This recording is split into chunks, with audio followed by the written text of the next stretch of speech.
নমস্কার পাঠক বন্ধুরা, জয়ার গল্প নিবাস থেকে আপনাদের স্বাগত জানাই। আজ বিভূতিভূষণ বন্দ্যোপাধ্যায়ের ভৌতিক গল্প সমগ্র থেকে একটি গল্প বেছে নিয়েছি। গল্পের নাম মেডেল। শুরু করছি গল্প পাঠ। কয়েক বছর পূর্বে এই ঘটনা ঘটেছে। তা এখন মাঝে মাঝে আমার মনে হয় ব্যাপারটা আগাগোড়া মিথ্যে। আমারই কোনো প্রকার শারীরিক অসুস্থতার দরুন হয়তো চোখে ভুল দেখে থাকবো বা ওই রকম কিছু, কিন্তু আমার মন বলে তা নয়। ঘটনাটা মিথ্যে ও অবাস্তব বলে উড়িয়ে দেওয়ার কোনো কারণ ঘটেনি। আমার তখনকারের অভিজ্ঞতাই সত্যি, এখন যা ভাবছি তাই মিথ্যে। ঘটনাটি খুলে বলা দরকার। প্রসঙ্গক্রমে গোড়াতেই এই কথা বলে রাখি যে গত 10 বছরের মধ্যে আমার শরীরে কোনো রোগ বালাই নেই। আমার মন বা মস্তিষ্ক সম্পূর্ণ সুস্থ আছে এবং যে সময়ের কথা বলছি এখন থেকে বছর 4 আগে তখনও সম্পূর্ণ সুস্থ ছিল। আমার স্কুল মাস্টারের জীবনে অত্যাশ্চর্য বা অবিশ্বাস্য ধরনের কখনো কিছু দেখিনি। অন্য 5 জন স্কুল মাস্টারের মতোই অত্যন্ত সাধারণ ও একঘেয়ে রুটিন বাঁধা কর্তব্যের মধ্যে দিয়েই দিন কাটিয়ে চলেছি আজ বহু বৎসর। সে বছর বর্ষাকালে গরমের ছুটির কিছু পরে একদিন ক্লাসে পড়াচ্ছি, এমন সময় একটি ছেলে আরেকটি ছেলের সঙ্গে হাত কাড়াকাড়ি করে কি একটা কেড়ে বা ছিনিয়ে নেবার চেষ্টা করছে। আমার চোখে পড়ল। আমি ওদের দুজনকে অমনোযোগিতার জন্যে ধমক দিতে অন্য একটি ছেলে বলে উঠল, স্যার, কামিকে সুধীরের মেডেল কেড়ে নিচ্ছে। কার মেডেল? কিসের মেডেল? সুধীর নামে ছেলেটি দাঁড়িয়ে উঠে বললে, আমার মেডেল স্যার। অন্য ছেলেটির দিকে চেয়ে বললুম, ওর মেডেল তুমি নিচ্ছিলে কামিক্ষে? কামিক্ষে ওরফে কামাক্ষাচরণ মৌলিক নামে ছেলেটি বললে, নিচ্ছিলুম না স্যার, দেখতে চাইছিলুম, তাও দেবে না। ওর মেডেল যদি ও না দেয় তোমার কেড়ে নেবার কি অধিকার আছে? বসো, ওরকম আর করবে না। কথা শেষ করে সুধীরের দিকে চেয়ে ক্লাসের ছেলেদের পরস্পরের মধ্যে ভ্রাতৃভাব ও সখ্য থাকার ঔচিত্য সম্বন্ধে নাতিদীর্ঘ একটি বক্তৃতা দেবার পরে ঈষৎ কৌতূহলের সঙ্গে জিজ্ঞেস করলুম, কই, কি মেডেল দেখি? কোথায় পেলে মেডেল? ভেবেছিলুম আজকাল কলকাতার পাড়ায় পাড়ায় যেসব ব্যাডমিন্টন খেলা, সাঁতারের বা দৌড়ের প্রতিযোগিতা প্রভৃতি অনুষ্ঠিত হয়ে থাকে তারই কোনো কিছুতে সুধীর হয়তো 4র্থ স্থান বা ওই ধরনের কোনো সাফল্য লাভ করে ছোট্ট এতটুকু একটা আধুলির মতো মেডেল পেয়ে থাকবে এবং সম্পূর্ণ স্বাভাবিক যে সে সেটা ক্লাসে এনে 5 জনকে গর্ব ভরে দেখাতে চাইবে। এমনকি এই ছুতো অবলম্বন করে ক্লাস শুদ্ধ হেডমাস্টারের কাছে দলবদ্ধ হয়ে গিয়ে একবেলার জন্যে ছুটিও চাইতে পারে। সুতরাং মেডেলটা যখন আমার হাতে এসে পৌঁছল তখন সেটাকে তাচ্ছিল্যের সঙ্গেই হাত পেতে নিলুম। কিন্তু মেডেলটার দিকে একবার চেয়ে দেখেই চেয়ারে সোজা হয়ে বসলুম। না, এই তো পাড়ার ব্যাডমিন্টন ক্লাবের বাজে মেডেল নয়, মেডেলটা পুরনো, বড় ও ভারী চমৎকার গড়ন। কি জিনিস দেখি, মেডেলটার গায়ে কি লেখা রয়েছে? আধো অন্ধকার ক্লাসরুমে ভালো পড়তে পারলুম না। ও পিঠ উল্টে দেখি মহারানী ভিক্টোরিয়ার অল্প বয়সের মূর্তি খোদাই করা। পকেটে চশমা নেই, মনে হলো অফিস ঘরের টেবিলে ফেলে এসেছি। ইতিমধ্যে অনেকগুলো ছেলে এসে ভিড় করেছে আমার চেয়ারের চারিপাশে মেডেল দেখবার জন্যে। তাদের ধমক দিয়ে বললুম, যাও বসো গে, সব ভিড় করো না এখানে। একটা ছেলেকে বললুম, কি লেখা আছে মেডেলের গায়ে পড়ো তো। ক্লাস 4-এর ছেলে অতি কষ্টে ধীরে ধীরে পড়লে, ক্রাইমিয়া সিভাস্টোপোল ভিক্টোরিয়া রেজিনা। ও পিঠে sergeant S.B. Perkins 6th dragon guards, 1854 সাল। দস্তুর মতো অবাক হয়ে গেলুম। ক্রাইমিয়ার যুদ্ধের সময় সেভাস্টোপোলের রণক্ষেত্রে কোনো সাহসের কাজ করার জন্যে এই মেডেল দেয়া হয়েছিল ইংল্যান্ডের সামরিক দপ্তর থেকে ড্রাগন গার্ডস সৈন্যদলের সার্জেন্ট পার্কিন্সকে। এ তো সাধারণ জিনিস মোটেই নয়। Crimea, Sevastopol, charge of the light brigade. কিন্তু কলকাতায় নীলমণি দাসের লেনের সুধীর সাহার কাছে সে মেডেল কোথা থেকে আসে? এদিকে এসো, এ মেডেল কোথায় পেয়েছো? ওটা আমার স্যার। তোমার তো বুঝলুম, পেলে কোথায়? আমার দাদু দিয়েছেন স্যার। তোমার দাদু কোথায় পেয়েছিলেন জানো? হ্যাঁ স্যার জানি। হ্যাঁ, আমার দাদুর কাছে এক সাহেব জমা রেখে গিয়েছিল। কিভাবে? আমাদের মদের দোকান ছিল কি না স্যার, মদ খেয়ে টাকা কম পড়লে ওটা বাঁধা রেখে গিয়েছিল, আর নিয়ে যায়নি। দাদুর মুখে শুনেছি। হিসেব করে দেখলুম 86 বছর উত্তীর্ণ হয়ে গিয়েছে সেই বছরটি থেকে, যে বছরে সার্জেন্ট পার্কিন্স এই মেডেল পায়। তখন তার বয়স যদি 20 বছরও থেকে থাকে, এখন তার বয়স হওয়া উচিত 100 বছর। সুতরাং সে মরে ভূত হয়ে গেছে কোন কালে। সেদিন ছিল শনিবার। সকাল সকাল স্কুল ছুটি হবে এমন অনেক দিন পরে সেদিন দেশে যাব পূর্বেই ঠিক করে রেখেছিলাম। আমার এক গ্রাম সম্পর্কে জ্যাঠামশাই ইতিহাস নিয়ে নাড়াচাড়া করেন, বেশ পড়াশোনা আছে, গ্রামেই থাকেন। ভাবলুম তাকে মেডেলটা দেখালে খুশি হবেন খুব। সুধীরের কাছ থেকে মেডেলটি চেয়ে নিলুম। সোমবারে ফেরত দেব বললুম। স্কুলের ছুটির পরে বাসা থেকে সুটকেস নিয়ে শিয়ালদা স্টেশনে এসে 2:30 গাড়ি ধরলুম। দেশের স্টেশনে যখন নামলুম তখন বেলা 5:30। 2 মাইল রাস্তা হেঁটে বাড়ি পৌঁছতে প্রায় সন্ধে হয়ে গেল। সন্ধ্যের আগেই হয়তো পৌঁছতে পারা যেত, কিন্তু আমি খুব জোরে হাঁটিনি। ভাদ্র মাসের শেষ, অথচ বৃষ্টি তত বেশি না হওয়ায় পথঘাট বেশ শুকনো খটখটে। পথের ধারের বর্ষার শ্যামল গাছপালা চোখে বড় ভালো লাগছিল অনেক দিন কলকাতা বাসের পরে। তাই জোরে পা না চালিয়ে আস্তে আস্তে হেঁটে আসছিলুম। এখানে প্রথমেই বলি, আমার বাড়িতে কেউ থাকে না। পাশের বাড়ির এক বৃদ্ধা আমি গেলে রান্না করে দিয়ে আসতেন বরাবর। আমার এক বাল্যবন্ধু বৃন্দাবন অনেক বছর ধরে বিদেশে থাকে। পিসিমার মুখে শুনলুম আজ দিন 15 হলো বৃন্দাবন বাড়ি এসেছে। শুনে বড় আনন্দ হলো। সন্ধ্যার পরেই ওর সঙ্গে দেখা করব ঠিক করে চা খেয়ে নদীর ধারে বেড়াতে বার হলুম। যাবার সময় সুটকেসটা খুলে মেডেলটা পকেটে নিলুম, বৃন্দাবনকেও দেখাবো। নদীর ধারে গিয়ে দেখি বর্ষার দরুন নদীর জল ভয়ানক বেড়েছে। নদীর জল কুল ছাপিয়ে দুধারের মাঠে পড়েছে। অনেকক্ষণ বসে রইলুম। সন্ধ্যার অন্ধকার নামলো একটু একটু। বাদুড়ের দল বাসায় ফিরছে। কেউ কোনো দিকে নেই। এক জায়গায় বর্ষার তোড়ে নদীর পাড় ভেঙে গিয়েছে। অনেকটা উঁচু পাড়, নিচে খরস্রোতা বর্ষার নদী। জায়গাটা দিয়ে যেতে যেতে একবার কীরকম ভেঙেছে দেখার ইচ্ছা গেল।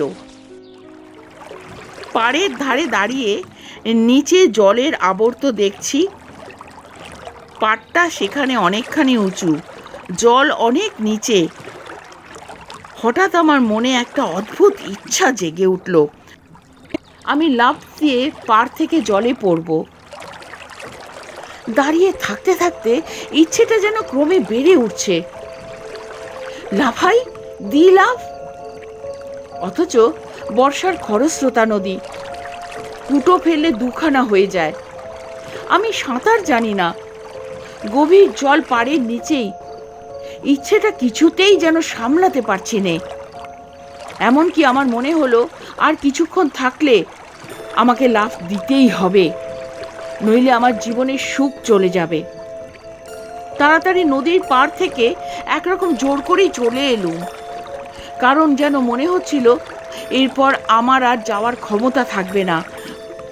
পা দুটো যেন ক্রমশ শীষের মতো ভারী হয়ে উঠছে। এরপর ওই বিপজ্জনক নদীর পাড় থেকে পা দুটোকে নাড়াবার ক্ষমতা চলে যাবে আমার। নদীর ধার থেকে বৃন্দাবনদের বাড়ি আসবার পথে ওসব ইচ্ছে আর কিছু নেই। আমি নিজের মনোভাবে নিজেই আশ্চর্য হয়ে গেলুম। কি অদ্ভুত! এরকম হওয়ার মানে কি? ট্রেনে বসে অতিমাত্রায় ধূমপান করেছিলাম মনে পড়ল। এই ভাদ্র মাসের গরমে অত ধূমপান করা ঠিক হয়নি। তার উপর বাড়ি এসে 2-3 পেয়ালা চা খেয়েছি। এই সবেই মরমটা হয়ে থাকবে, নিশ্চয়ই তাই। বৃন্দাবনের বাড়ি গেলুম। বৃন্দাবনকে অনেক দিন পর দেখে সত্যি আনন্দ হলো। দুজনে অনেক রাত পর্যন্ত বসে অনেক গল্প করলুম। অনেক বছর ধরে জমানো অনেক সুখ দুঃখের কাহিনী। বড় গরম আজ, কোথাও এতটুকু বাতাস নেই। ভাদ্র মাসের গুমোট গরম।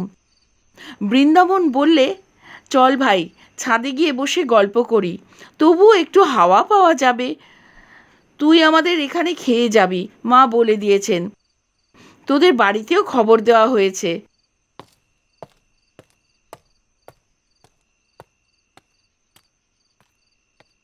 দুজনে ছাদে উঠলুম।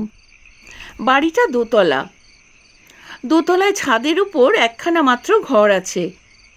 আমি জানতুম বৃন্দাবনের কাকা ওই ঘরটায় থাকেন। দোতলায় ছাদে উঠে দেখলুম বাড়ির পিছন দিকটা বাঁশের ভাড়া বাঁধা। বললুম, বাড়িতে রাজমিস্ত্রি খাটছে বুঝি বৃন্দাবন? হ্যাঁ ভাই, কাকার ঘরটা মেরামত হবে। উত্তর দিকের দেওয়ালটার গা থেকে নোনা ধরা ইটগুলো বার করা হচ্ছে।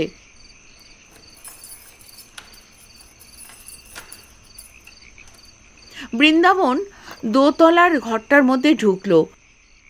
আমার কিন্তু মনে কেমন একটা অস্থির ভাব। খানিকক্ষণ ঘরের মধ্যে গল্প করে আমি একটু জল খেতে চাইলুম। বৃন্দাবন জল আনতে নিচে নেমে গেল। আমি ছাদে পায়চারি করতে লাগলুম। ছাদে কেউ নেই, অন্ধকার ছাদটা। যে দিকটায় রাজমিস্ত্রিরা ভাড়া বেঁধে কাজ করছে, পায়চারি করতে করতে সেখানটাতে গিয়ে দাঁড়িয়ে দেখছি।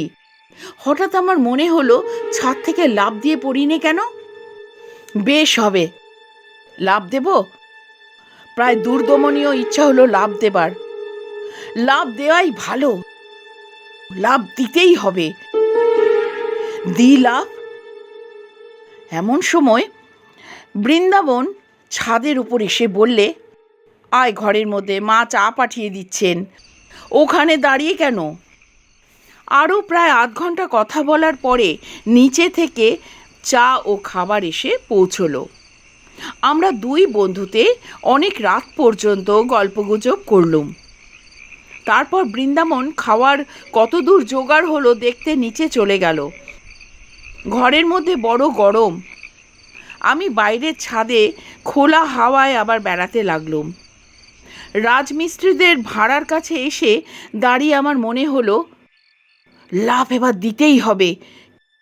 কেউ নেই ছাদে, কেউ বাধা দিতে আসবে না, এই উপযুক্ত অবসর। সঙ্গে সঙ্গে আমার মনের গভীর তলায় কে যেন বলছে, লাফ দিও না মূর্খ, লাফ দিও না, পড়ে চূর্ণ হয়ে যাবে।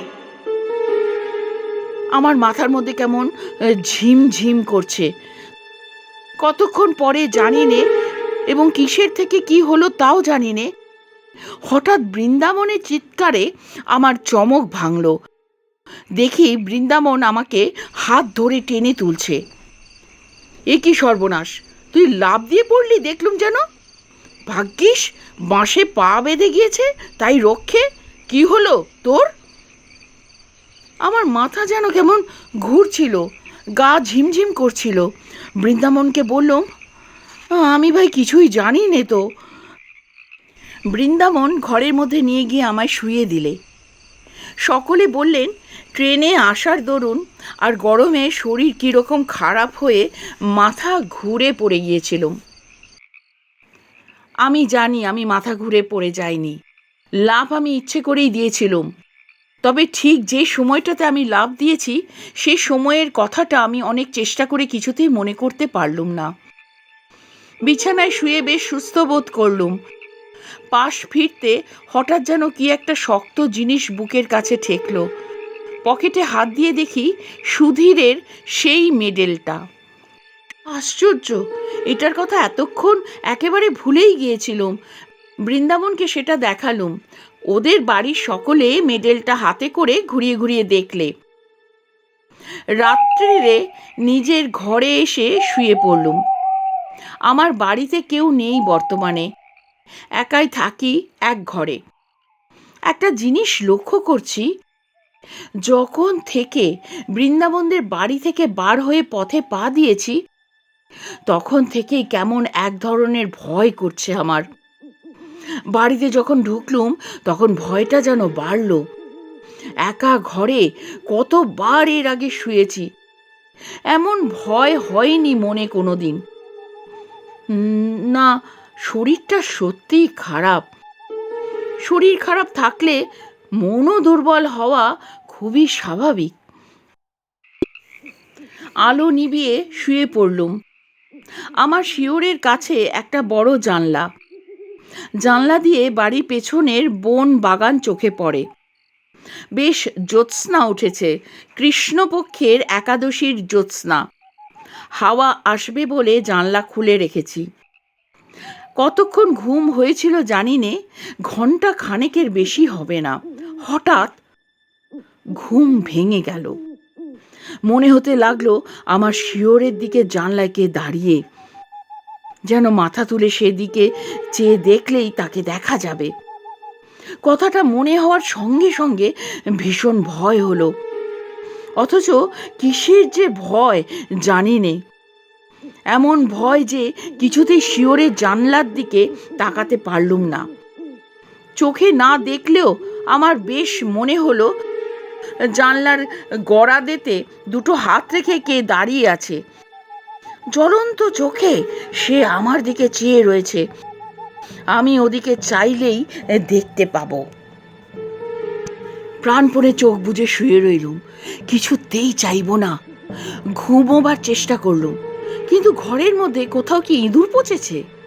কিসের পচা গন্ধ, যেন আয়োডিন, লিন্ট, মলম প্রভৃতির উগ্র গন্ধের সঙ্গে পচা ক্ষতের গন্ধ মেশানো।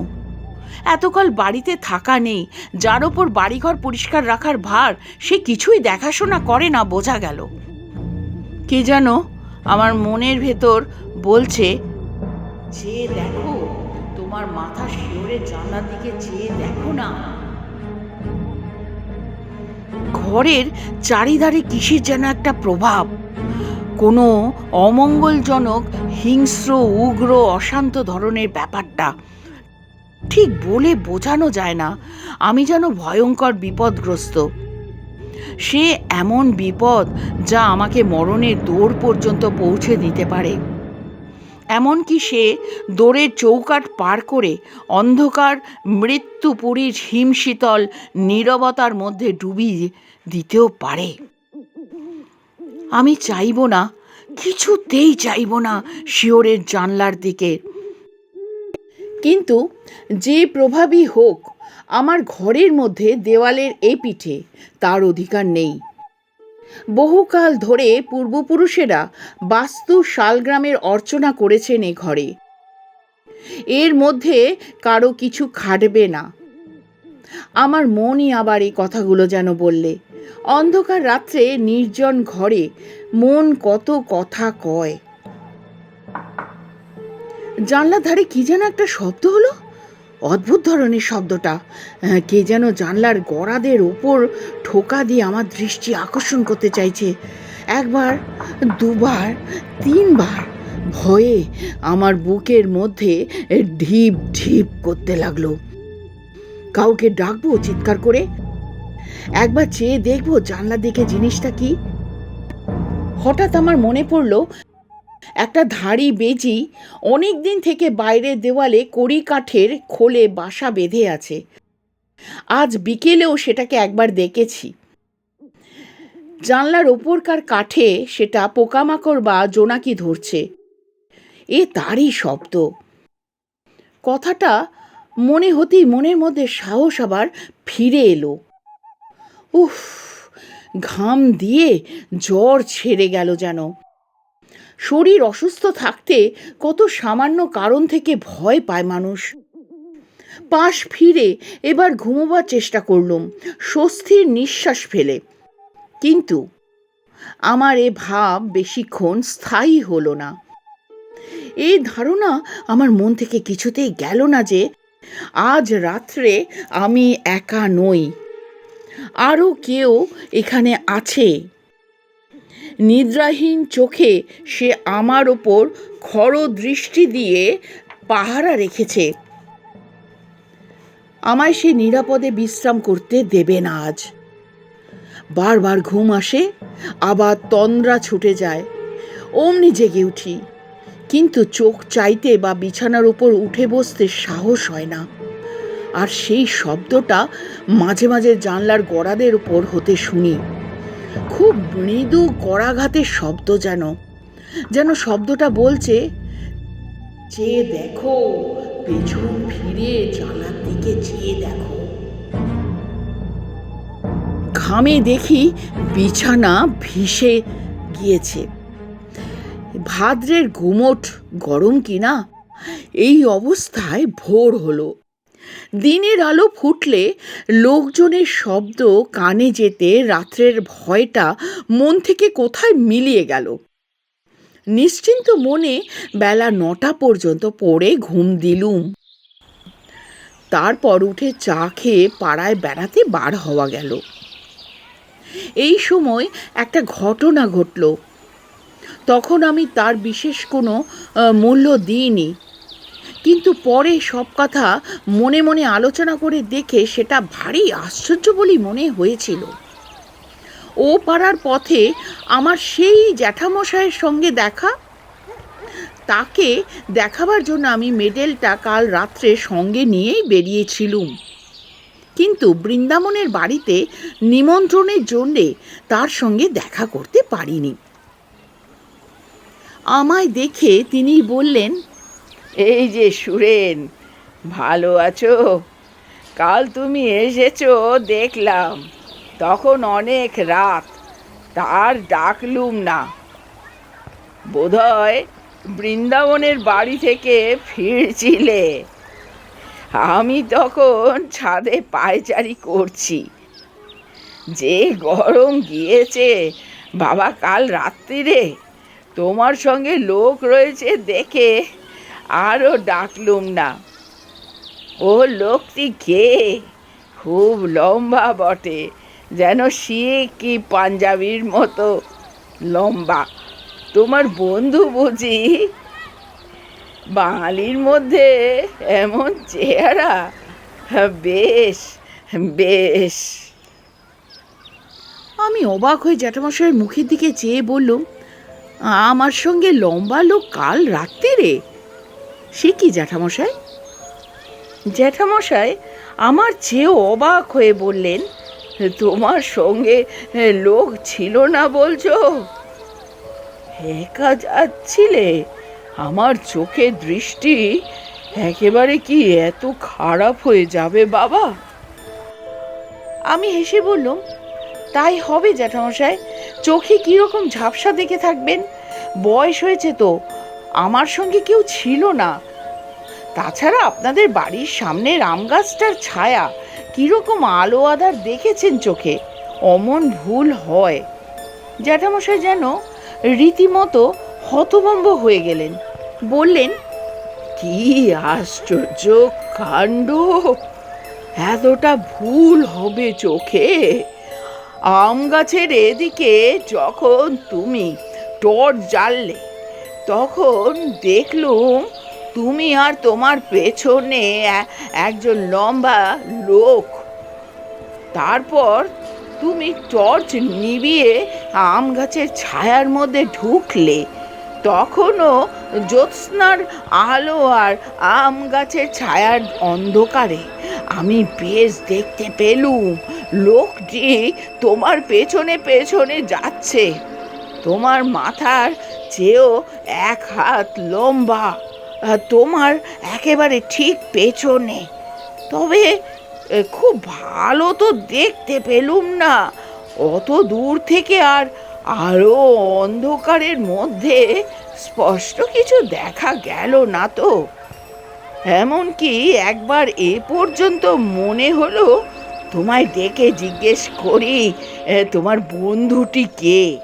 হে, একেবারে এত ভুল হবে চোখের? জ্যাঠামশাইকে পুনরায় বুঝিয়ে বললুম আমার সঙ্গে কাল কেউ ছিল না, আমি একাই ছিলুম, সুতরাং তার দৃষ্টিশক্তির গোলমাল ছাড়া এ ব্যাপারে অন্য কোনো সিদ্ধান্ত করা চলে না। সারাদিন বৃন্দাবনের সঙ্গে আড্ডা দিয়ে কাটানো গেল। গতকাল রাত্রে ভয়ের ব্যাপার দিনের আলোয় এত হাস্যকর বলে আমার নিজের কাছেই মনে হলো যে বৃন্দাবনকে সে কথাটা বলিও নি। রাত্রের ট্রেনে কলকাতায় ফিরব। বৃন্দাবনদের বাড়ি থেকে চা খেয়ে বাড়ি এসে সুটকেসটা নিয়ে স্টেশনের দিকে রওনা হয়েছি। তখনই সন্ধ্যার অন্ধকার বেশ নেমেছে। বাউরিপাড়ার বরছে বাগানটার মধ্যে দিয়ে আসছি। বাগানটা পার হতে প্রায় 5 মিনিট লাগে। মস্ত বড় বাগান। বাগানের ঠিক মাঝামাঝি এসে হঠাৎ পেছন ফিরে চাইলাম কি ভেবে। সঙ্গে সঙ্গে আমার সারা দেহে বিদ্যুৎ খেলে গেল। আচমকা ভয়ে আমার সর্বশরীর কাঠ হয়ে গেল। কে কে ওটা ওখানে দাঁড়িয়ে? রাস্তা থেকে একটু পাশে আগাছার জঙ্গলের মধ্যে আধো অন্ধকারে এক অদ্ভুত মূর্তি, খুব লম্বা, তার মাথার গোড়ায় বালামচির সেই এক লম্বা ধরনের টুপি, পাতলা লোহার চেন দিয়ে থুতনির সঙ্গে বাঁধা। ছবিতে গোড়া সৈনিকদের মাথায় যে ধরনের টুপি দেখা যায়। মূর্তিটা যেন নিশ্চল নিস্পন্দ অবস্থায় আমার দিকে চেয়ে দাঁড়িয়ে। আমার কাছ থেকে মাত্র 10 গজ কি তারও কম দূরে। মরিয়ার মতো আর একটু এগিয়ে গেলুম। এই ভয়ানক কৌতূহল আমাকে চরিতার্থ করতেই হবে যেন। মূর্তি নড়ে না চড়ে না, এর যেন নিশ্চল পাথরের মূর্তি। কিন্তু বেশ স্পষ্ট দেখছি 7-8 গজ মাত্র দূরে তখন মূর্তিটা। আর ঘোড়ার বালামচির লম্বা টুপি ও ইস্পাতের চেনের স্ট্র্যাম্প স্পষ্ট দেখতে পেলাম। আমার পা ঠক ঠক করে কাঁপতে লাগলো, সারা দেহ যেন কেমন অবশ হয়ে আসছে। মাথাটা হঠাৎ বড় হালকা হয়ে গিয়েছে। বোধ হয় আর আধ মিনিট এভাবে থাকলে মূর্ছিত হয়ে পড়ে যেতুম, কারণ সেই ভীষণ মূর্তিটার মুখোমুখি আমি দাঁড়িয়ে। আমার পা দুটো বেজায় ভারী হয়েছে, নড়বার উপায় নেই মূর্তির সামনে থেকে। কিন্তু ঠিক সেই সময়ে বাউরি বাগানের পথে লণ্ঠন নিয়ে কারা ঢুকলো। 2-3 জন লোকের গলার শব্দ শুনে আমার সাহস ফিরে এলো। আমি ওদের ডাক দিলুম চিৎকার করে। ওরা ছুটে এলো। আমায় ওখানে বনের মধ্যে দেখে তারা খুব আশ্চর্য হয়ে বললে, ওখানে কি বাবু, কি হয়েছে? তারপর লণ্ঠন তুলে ওরা আমার মুখ দেখে বললে, ও আপনি, কি হয়েছে আপনার? মুখ একেবারে সাদা ফ্যাকাশে হয়ে গিয়েছে, ভয়টাই পেলেন নাকি? বাউরি বাগান জায়গাটা ভালো না, সন্ধ্যের পর এখানে অনেকে ভয় পায়। ওদের লণ্ঠনটা তখন উঁচু করে তুলে ধরলে আমার মুখে।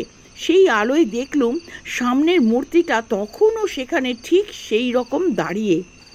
একজন বললে, কি দেখেছিলেন এখানে দাঁড়িয়ে বাবু, এই সাঁড়া গাছটা? আরেকজন বললে, গাছটার ডালাপালা কেটে মাথার ঝোপের মতো করে রেখেছে, যেন মানুষ বলে অন্ধকারে ভুল হয় বটে, চলে আসুন বাবু।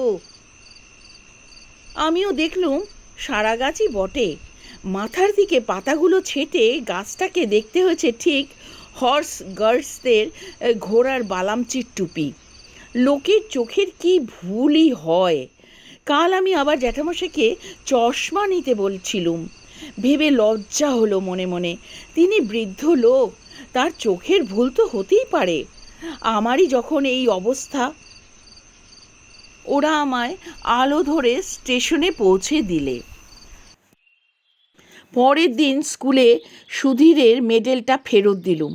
সুধীর বললে, আপনাকে দাদু একবার ডেকেছেন, আমার সঙ্গে ছুটির পর আমাদের বাড়ি আসুন, নিয়ে যেতে বলেছেন।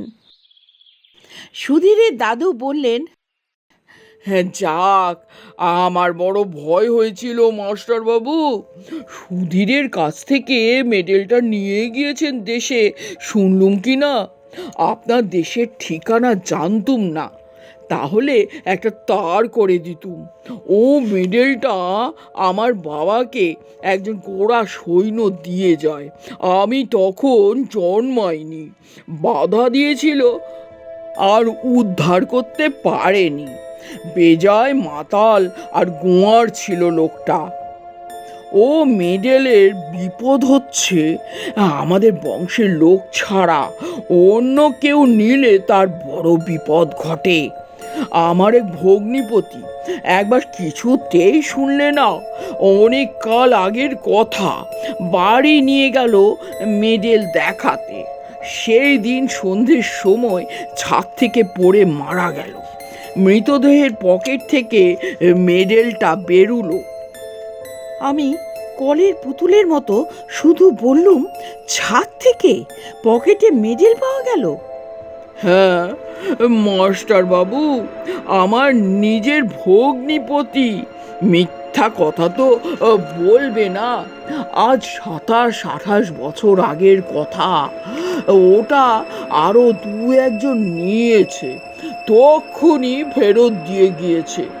বলে রাত্রে ভয় পায়, গা ছমছম করে, কে যেন ফলো করছে মনে হয়। ও বাইরের লোকে সহ্য হয় না, প্রাণ পর্যন্ত বিপন্ন হয়। তাই ভাবছিলুম একটা তার করে দেব। একটা কথা বলা দরকার। মাসখানেক পরে আমি আবার দেশে যাই।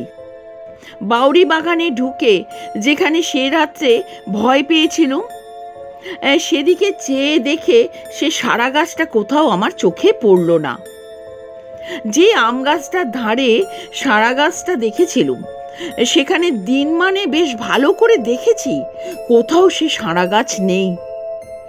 বা গাছ কেটে নিলে যে গুড়িটা থাকবে তারও কোনো চিহ্ন নেই। কস্মিন কালে সেখানে একটা বড় সারা গাছ ছিল বলে মনেও হয় না জায়গাটা দেখে।